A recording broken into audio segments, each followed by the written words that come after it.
Welcome to this episode of Resetting Your Compass. Today we're going to go through the roundup of the long tread. What went well, what didn't go so well, and also, more importantly, the bits I could not include, and they'll become obvious the reason why I couldn't include them. Anyway, let's crack on with this roundup.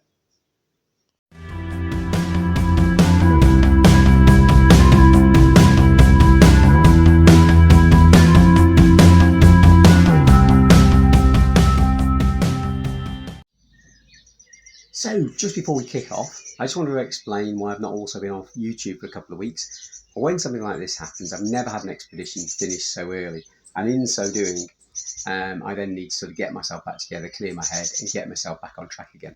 The way I do that personally, I throw myself into another project. In this case, we've bought a new house, so I did literally 10 days of gardening. That's what I've done. Not just weeding, I've actually been moving earth from A to B, building new flower beds, building patios, you name it. It just clears my head, and that's why I've not been around. That's how I regenerate personally. I regenerate by not being around people, as opposed to some people who regenerate by being around people. So that's the only reason. I'm back to normal now, exactly as I was, and let's crack on with the pros and cons, and also what I couldn't record. So the first real positive that came out of this, it showed me I could organise an expedition. In the past, I've generally gone with a company or a guide that's organised the majority of the expedition. I've just organised my side and getting there and the fitness and everything else. This one, I did completely myself from start to finish. It took a lot of organising, but I now know I can do that. And that's put me in great confidence to make sure I can organise the South Pole, because a lot of it I'll be organising myself. Some of it will be done through different companies, but the vast majority I'll be sorting out myself. So I'm very, very confident about that now. And that was a massive positive to come out of the long tread. The second real positive was nutrition. Yes, as you know from the previous videos, the amount of food I'd organised to get sent to different places, etc. The calories were brilliant, I've got to say. Even during the first few days, I noticed that my body was having enough calories, or near enough calories, to get through that day. The only thing I probably would change about that is the oats, to be honest with you. It was quite hard in the morning to eat the oats because they're quite thick and quite gluggy. I'd probably reduce the breakfast a little bit and increase my lunch a little bit, because the lunch is much easier to eat when you're on the road, because you're doing things as you're moving along. You're there, you're wanting, you're craving a little bit of food, where in the morning you get up, because you had quite a lot of food the day before, your body's not yet necessarily ready for the next set of food. So that's a bit I'd probably change, but other than that, I think I got the nutrition bang on the nail. So yet again, number 2, awesome, absolutely brilliant that went well. The third real positive that came out of this was the camping. I know I've camped before on my own. I've done many expeditions where I've been on my own camping, but this one was where you're actually taking your own tent, putting it up, pulling it down on your own. I've always been with somebody else. I've slept on my own tent many times, but I don't think even on any expedition I've done, I put the tent up completely on my own. There's always been somebody else around. That sounds strange, but taking it up, putting it down, re-kitting, etc. Doing that completely on my own this time for days was absolutely brilliant, and I got that down to a T in the end. You got yourself organising the tent, how you're working things out. That was a real plus, and something I will definitely be doing before I go to the pole. I need to basically do a good 2 weeks in the tent to get that up to scratch before I touch the ice. So that was a very big positive as well. The next positive was the fitness. I was quite happy with how my fitness was going, to be honest with you. Considering what was happening to the tyre, which is obviously one of the negatives with the tyre wearing out. I was pulling a tyre that was basically running through the rubber, which means it was going through a lot more tension than I was used to down here where it was sliding. Yet still, my body held up. One thing I didn't notice actually until I got back, and that was when I got back, got off the train off Caledonian Sleep when I was coming home, is I think I might have actually pulled the muscle back in my calf muscle. I didn't know this at the time. I didn't recognise it up in Scotland. But when I got home, I realised I probably had pulled the muscle somewhere along the trot, but I hadn't noticed it during the actual day itself. But my fitness held up well. I had no problems with fitness. My legs were getting stronger. My body itself was getting stronger, even though it was only a few days. So I was quite happy with that. And to be honest with you, I need to come up with another challenge now of a similar ilk to really push this body a bit further and see what happens.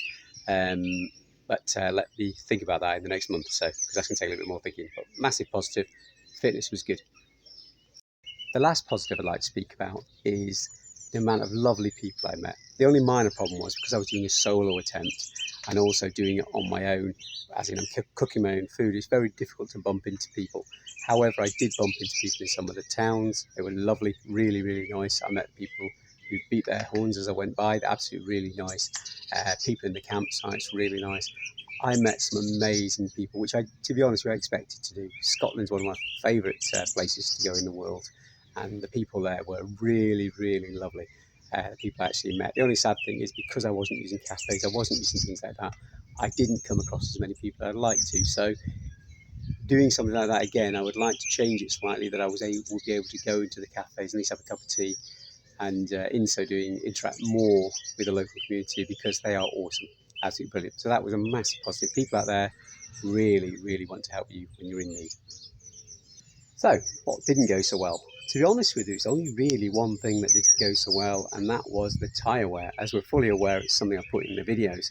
I still to this day don't quite understand exactly what happened there, apart from I am aware now that when they produce the roads, some of the roads up in Scotland, they'll spray it with the tarmac, and then they'll spray the sort of pebbles on top, which means realistically the tyre is rubbing against, well, a grating board realistically, and that's what was happening.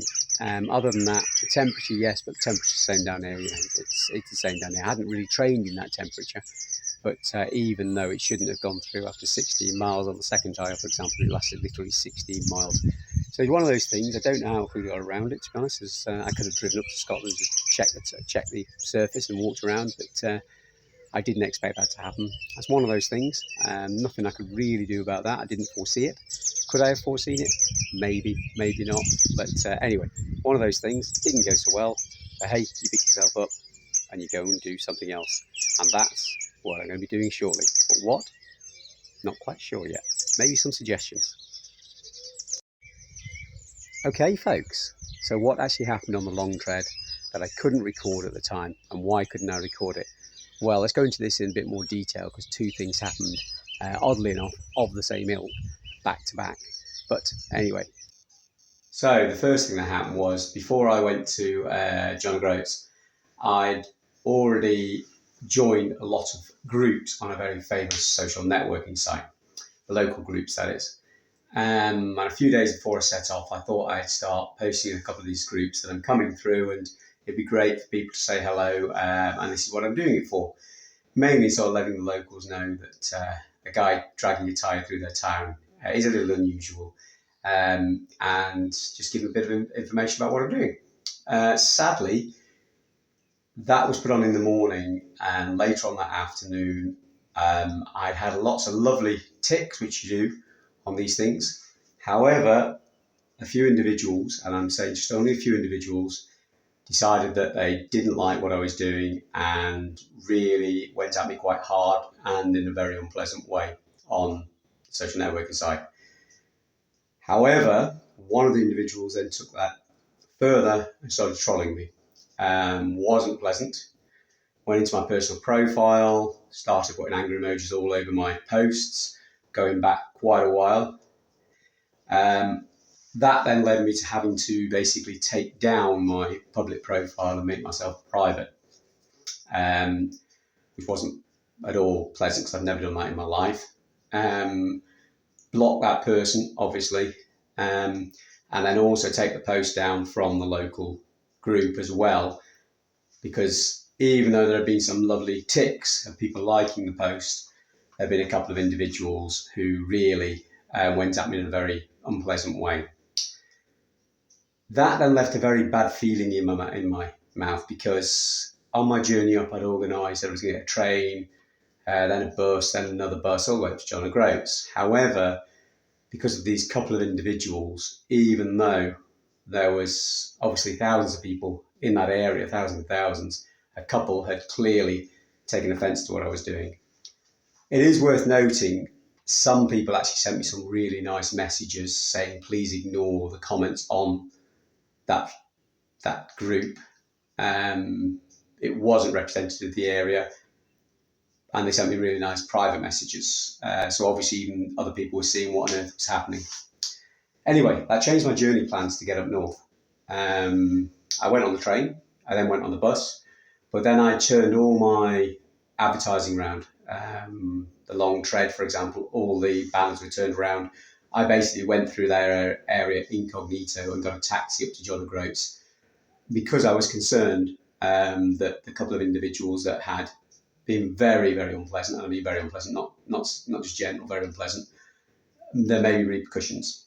And that was before I even started. So when I got to John O'Groats, I was feeling a lot better, but I now knew I still had to go through the area that I had problems with. Even though, as I say, it's only a couple of individuals out of thousands and thousands who are really, really awesome. But it did put me on the back foot from the word go.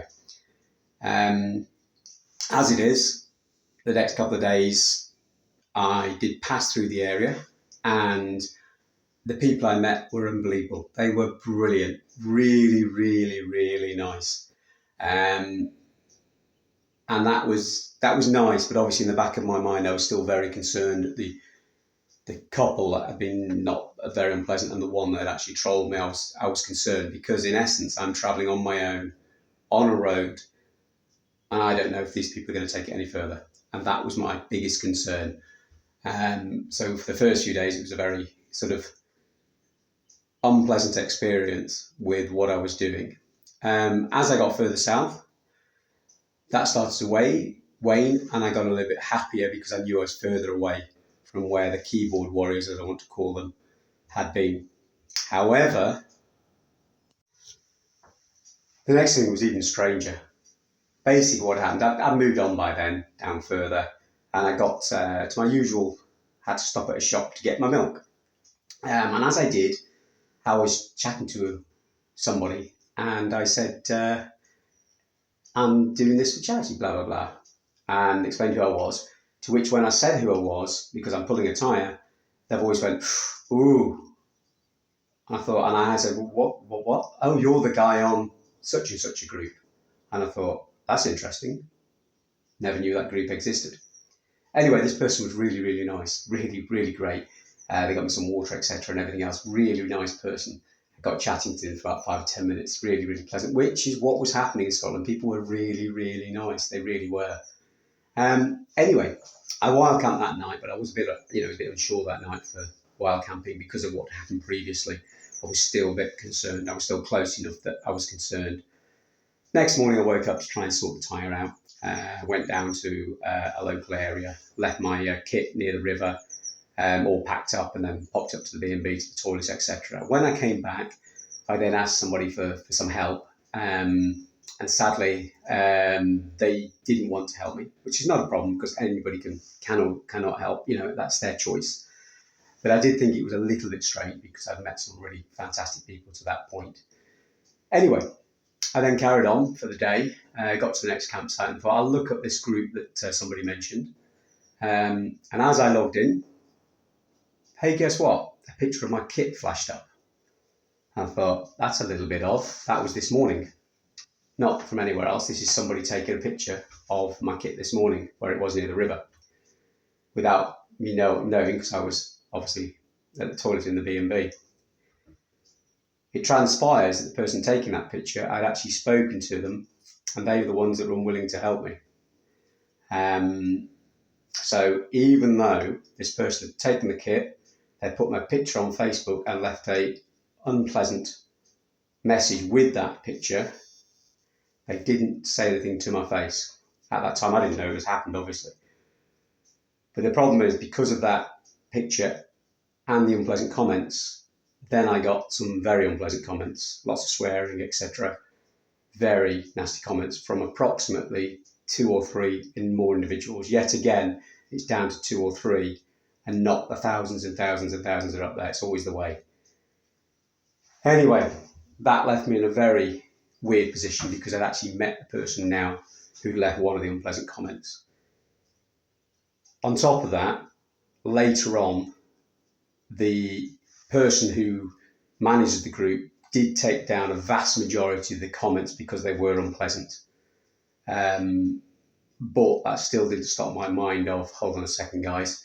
Yet again, I've come across another one who seems very unhappy with what I'm doing.